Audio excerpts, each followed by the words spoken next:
Hey guys, so I am joined here by the lovely Brittany Ellis, and I'm so excited to have her on.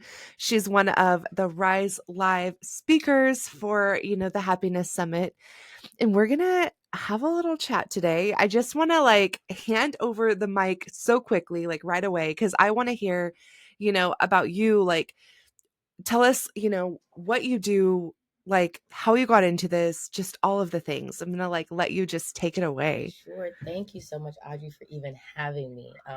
Since I started my own practice, I feel like I've been doing a lot more of these. So it's becoming a little Fun. bit more easier to kind of get straightforward and share my message. Yeah. But I'm Brittany. I'm a mental health therapist. I am an author and I'm a clinical researcher. So very Oh, multi-layered and multifaceted, even though all of those things kind of come together to kind of help yeah. me help my clients better. Um, I am a recovering anxious girly. I didn't even know what anxiety was until I was in college in my early 20s. Oh man. And it's because I was around people who were saying I take medication or I've been diagnosed, and I'm like, Hey. how does that happen? How does that work? Who does this? And so Yeah. I was getting so much Yeah. information from my peers. Mind you, I had never been to therapy at that point. So fast forward to my graduation. I graduated in 16. In 2018, I went to therapy for the first time because I had friends around me saying girl, you overthink too much. You're stressing too much. You make the little things seem so big. You're always on edge. We can be doing the Yeah. smallest thing, and you're always thinking negative and bringing up the scary thing that can happen, and then the scary thing never happens. And I'm like, Yeah. I do that? Mind you, I didn't even recognize that about myself. Went to therapy, and I left therapy saying, oh my goodness, I feel so different. I feel so better. I can't Wow. believe my brain works so different. I just looked back at 8 months and was like, what did I just do? And how did this lady heal me? And she was like, Yeah. that was you. And just the therapeutic relationship, when you foster safety with someone, how it brings Gosh. about change where it doesn't feel like it's shaking up your whole system. It's just very holistic and Yeah. organic. And I Yeah. left there saying wow, this is what I want to do when I grow up. Mind you, I was a grown up, but Oh, you're it right. actually gave me the blueprint. She's like, well, you already have a bachelor's. I went to school for biochemistry. So I was very Wow. interested in medicine, the sciences. Um, Yeah. 2 years later, I started my master's program, and then I was a therapist. I can I ask you real fast Yeah. which program you did?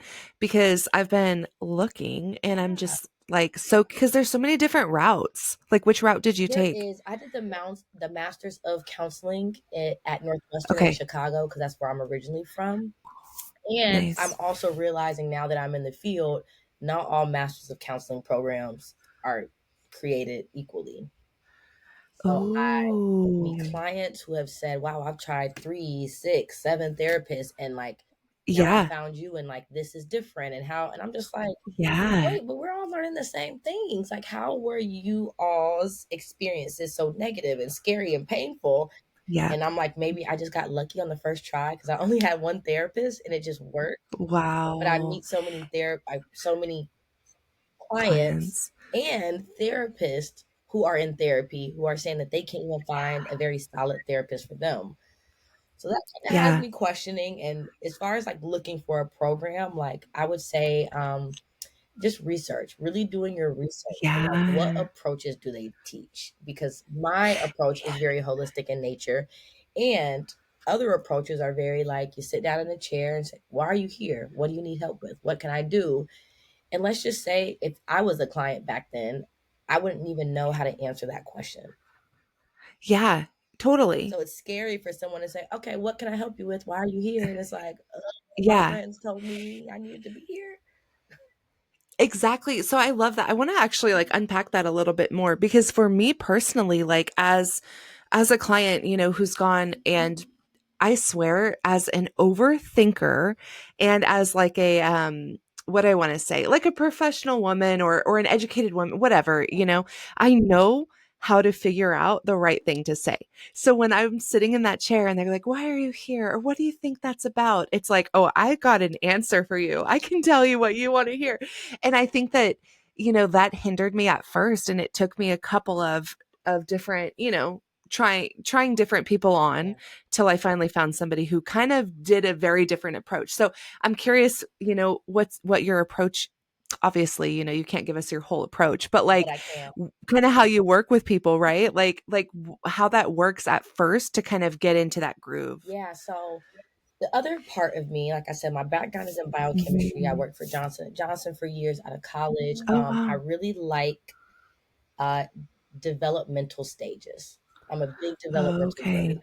And so through the research that I've done, and my research is in postpartum depression and how that looks for like Wow. women of color, and then how anxiety manifests differently for women than for men. Because mind you, Okay. anxiety Yeah. disorder is way more prevalent in women than it is in men. And there's a reason. There's a scientific backing of why that is. So my Whew. approach is really rooted in holistic learning of your developmental stages. And there's something called Okay. Eric Erickson's psychosocial stages of development. And he basically Yeah. just explains that at each developmental stage, so that might be like birth to 1.5, 1.5 to 3, 3 to 5, 6 to 11, 12 to 18, 19 to 40, right? Those are the key developmental stages. And he says through each one of those things, you basically gain a type of like a virtue. You acquire something Mm. during that time that builds upon one another, right? For example, for me in kindergarten, my dad was a single father. He would forget me at school Oh, all the time. And I'm going sure. to attribute this to his man brain, but I had an older sister Right. who was in activities. I had just started school, and I was the last one almost every day. Oh. That is when my Mm. anxiety started. It's like I was Uh-huh. safe, right? Teachers are around and after school kids, but I wasn't part of after school, but Yeah. I was always there after school. And so with these developmental stages, when I talk with the client, I kind of explain them on the consultation call, hey, this is my approach. So when we start, we're not going to start where you are right now, right? If you're super Yeah. anxious right now, that's great to know, like why you're coming to therapy. They kind of fill that Yeah. out on an intake, but we start back at earliest memories. And what we do is we walk through their lives. We literally talk about their lives in these developmental stages. Of course, Mhm. the client doesn't necessarily know what's going on. They're just like, oh, I'm telling my life story. And through their Yeah. life story, I'm assessing for different relationships, experiences that they've had, traumatic instances, because some people, weirdly enough, don't even identify some experiences as traumatic. Like when you Mm. hear these stories and they're able to just read it Mhm. like a grocery list, it's like, whoa, that's deep. Like you went through that at Yeah. 7, you went through that at 12 when you should be getting this Yeah. virtue and then you didn't. So I'm assessing for attachment styles. I'm assessing for what their thoughts were about themselves, what their thoughts were about their caregivers. And this is all through like, okay, tell me about, when you needed help with something, who would you ask in your house? Like, oh, I never thought of that. Mm. I never asked my mom. I would always go to my dad, right? Those little things say things. So I'm assessing things about my client through their lives. And then it just organically brings us to ask you why they're in therapy. For some people, that's one session, right? Depending on like their age and their lifestyle. Because I have clients who are like, I had a great life, a great childhood, super privileged, anything I want, no problems, no struggles. So then that timeline and Yeah. talking about that is usually one session, and we get to kind of like where you are. Other people, Sure. that's 2 sessions, 3 sessions, 4 sessions, because it's so much to Yeah. unpack. But what that does is it paints a level of like self awareness of the client. But then they start Mm. seeing, through 12 to 18, our bigger relationships become less about our family and more about our peers. So when they say, oh my gosh, my friend group turned on me, they just started bullying me. That's major, right? Like, Yeah. I had no friends. Or I was so popular, but I was putting on a mask because that person wasn't really me. So you're telling me for six Yeah. years through your developmental age, you were masking that deeply, right? So we get Yeah. kind of organically of where they are, and then they start putting the pieces together of like, wow, I'm really good at masking. I didn't realize throughout my life how much I was always masking as the middle child, not letting my Right. needs be known or just being quiet about what I was going through because, my mom had a really stressful job or my dad had got really sick. I didn't have the time to express what I need. But it's crazy, I'm going to take that word back. I think it's very interesting when a therapist says, oh, hey, why are you here today? What are we working on? Because Yeah. what if the client is like, I just got divorced. I have diabetes. Right. I can't keep Yeah. friends. I hate my job. If they list off these things as a therapist, what would you say next? You would Yeah. ask them, how did you get into that job? Why is Yeah. it hard for you to make friends, right? And then they would take you all the way back and have to tell you the Yeah. story anyways.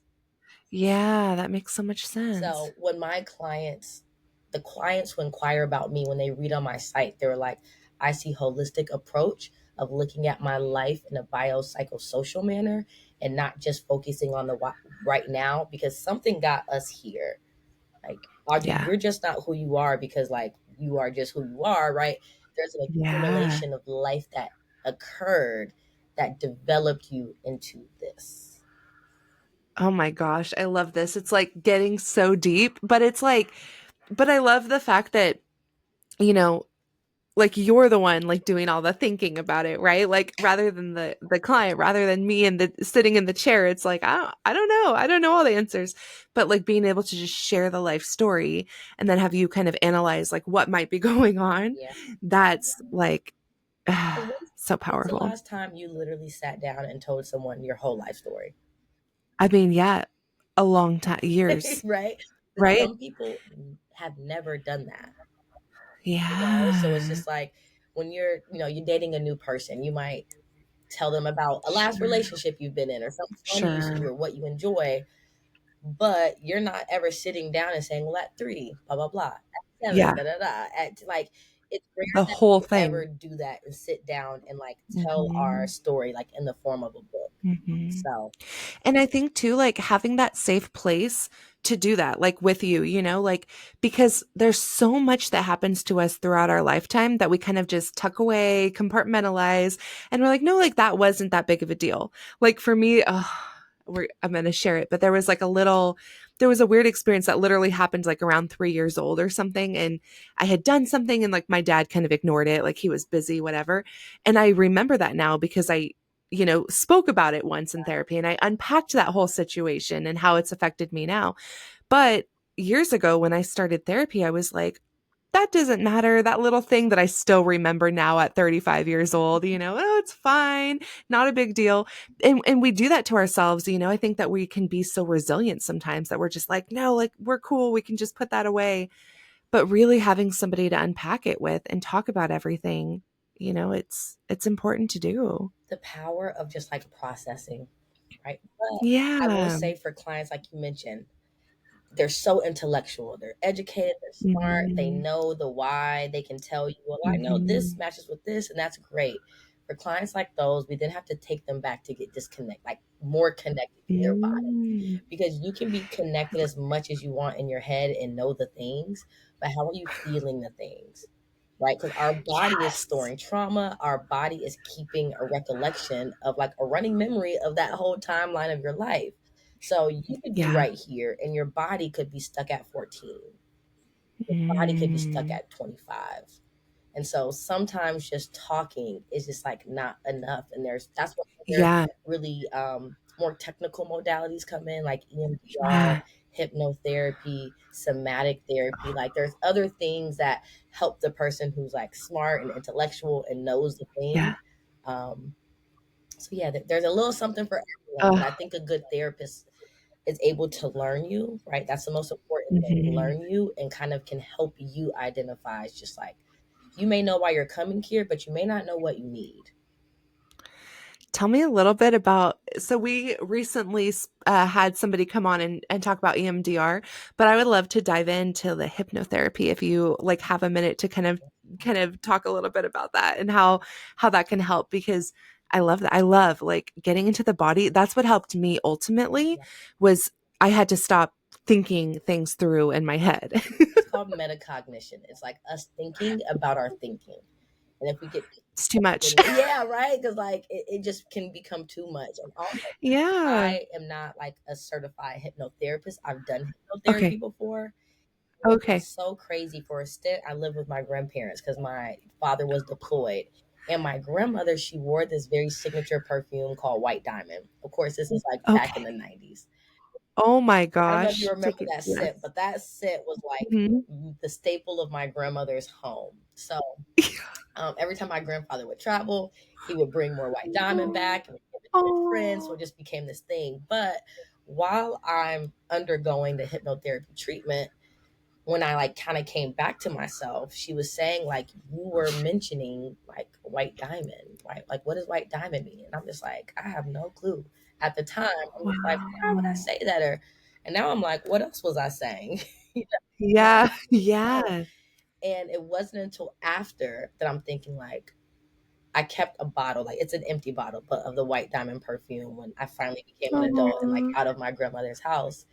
And I'm like, I was speaking about my grandmother's perfume because my grandmother's youngest son had passed. I was Okay. probably like 12 years old and he was maybe like 25, 26.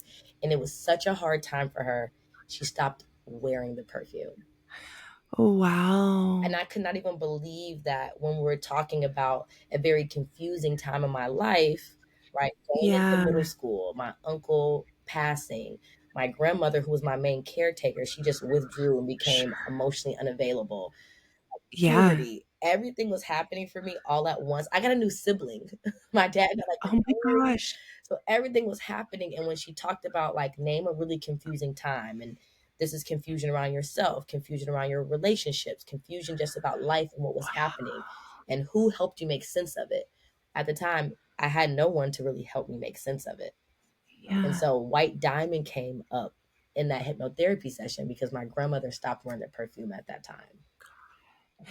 What I feel like is so interesting is like when we talk about happiness or trying to live like a happier life or that kind of thing, I think it's so easy to get in our heads, right? Like we were talking about, we're just thinking and thinking, like, what can I do? Or external things, or the next thing, or the new thing. And having experiences like that where we actually go within and unlock the reason why we tick the way we do, or the reason why we react or think, or, just all of the stored things that we don't even know are there. I think that's like just such like a true key, like just really unlocking everything rather than going out. Yeah. And I want to shift to this book that I read. Yeah. It's called Yeah. it's called Sacred Self Care, and it's a I love 10-week this. guided workbook healing anxiety in women, and it's kind of thick. Yeah. This is Yeah, legit. I it's love the this. curriculum for my group therapy cohort. Wow. Other clinicians have been using this for their group. And what I really love Girl. about sacred self care is like what we just talked about of going through that timeline. Week 3 breaks that down. Okay. And so I want to kind of share a little bit of like your audience may question, well, okay, what would that even look like? What would that even sound like? So I'm going to look at ages 6 to 11. So some of the questions here are who were the adults in your life and what was their relationship with each other? What was their relationship with you? What was your school experience? How were you as a student? How was your relationship with peers, friends, and authority?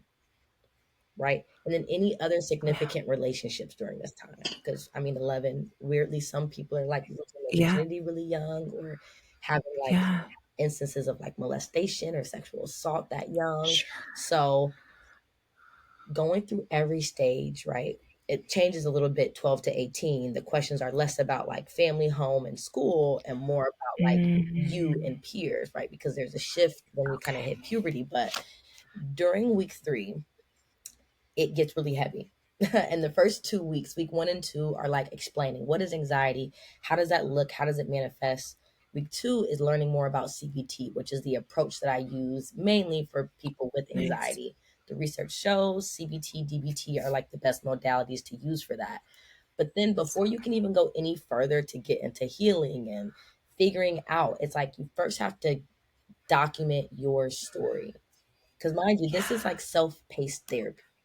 Right? If Yeah. I was working with a client one on one, this book over 10 weeks would be like what the first 3 months of 10 weeks of our work would look like. So you're getting Wow. this here.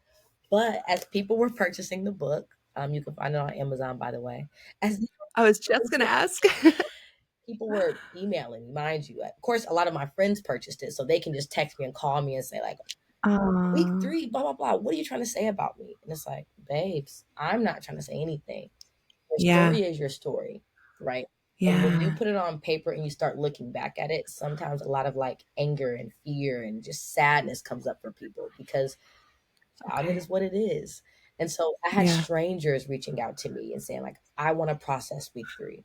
I need someone to process this with. And that's kind of where my group therapy cohorts came from. Because when I tell you I have strangers all over, like, no, I need some help. I need you to tell me about this Yeah. right now. Yeah. Okay. So we got 6 women in a room and we had our beta group at the beginning of the year. I released the book in November, had our first beta group in January. And now I run like ongoing, maybe 4 to 5 cohorts at a time. And they're small groups. So like Nice. that hour actually feel like sometimes it doesn't feel like enough. Other times it feels like when everyone's crying, like we've been in here the whole day. It Yeah. gets Yeah. so deep. So I just would say for maybe someone who is not ready for therapy, not in the space, or maybe just doesn't have like the resources for therapy.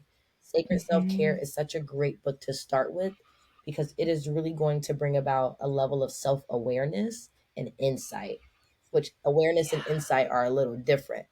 And it really provides that to you on your own time. Somebody might Yeah. do this week and then be like, I don't want to come back and see this for another month. Yeah. And Taking you some can do time. that, you know. Oh my gosh, I love this. Okay. Because truly, like,